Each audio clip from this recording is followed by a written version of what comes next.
Abandonnez tout ça, je vous invite à passer juste à côté pour vous faire découvrir vraiment comment déguster de vrais sushis japonais. Première chose, avant de démarrer une bonne dégustation de sushi, le saké. Donc au Japon, c'est pas considéré juste comme un alcool, c'est aussi un exhausteur de goût qui est essentiel pour apprécier ensuite tout ce qui suit. Chin?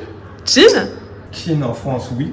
Au Japon, par contre, non. Ça définit les parties génitales de l'homme. N'hésitez pas donc du coup à dire kampai. Je dirais qu'au-delà de la découpe du poisson, au-delà de la préparation des sauces, c'est vraiment la maîtrise du riz qui est complètement fondamentale. D'ailleurs, le mot sushi en fait vient du mot japonais sumeshi, qui veut dire riz vinaigré en japonais. Mais en réalité, la boule de riz avec la tranche par-dessus, on appelle ça un nigiri sushi. Dans le sushi, on va rechercher un riz rond qu'on va laver en fait soigneusement. On a besoin vraiment d'un grain de riz qui soit vraiment bien grainé. Tu vois, comme ici. Là, il n'y a aucun aspect pâteux, visqueux ou compact. Comme à l'italienne, on va finir la cuisson des pâtes dans la sauce. Là, l'idée aussi, c'est de finir la cuisson du riz dans le vinaigre. Au Japon, chaque poisson va avoir en fait une épaisseur de sashimi qui va lui appartenir. Si c'est trop fin, ça fond trop vite. Si c'est trop épais, tu sens les fibres, ça devient écœurant en bouche, même si le produit est bon. En fait, c'est une cuisine de précision. Au millimètre près, elles sont toutes exactement pareilles.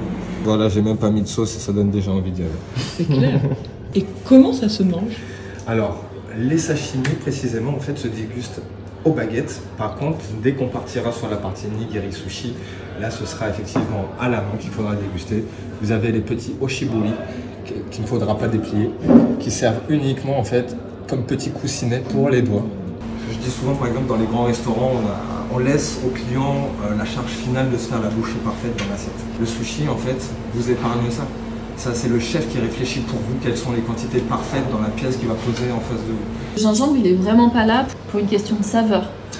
Pas du tout. Il est vraiment là pour rincer le palais entre différentes saveurs, entre différents poissons. Là, on va enchaîner donc du coup avec le nigiri sushi. Je t'invite. C'est trop bon. Alors là, ça va partir en genkan. C'est une sorte de petit panier japonais dans lequel on va y glisser des œufs, des oursins. Et là, c'est en une bouchée. Une bouchée là, dis donc. Alors, il va y avoir le côté explosion en bouche. Et là, c'est la mère qui vous invite à venir nager avec elle. Et là, on va partir sur le hozomaki, donc le maki le plus traditionnel d'entre tous. Donc là, je vais vous faire un maki un peu à la Tokyo Heat. Vous mélangez le saumon et le thon. Et vous allez voir, c'est très sympa. C'est délicieux comme le reste. Délicieux. Je suis faite pour vivre au Japon, les gars.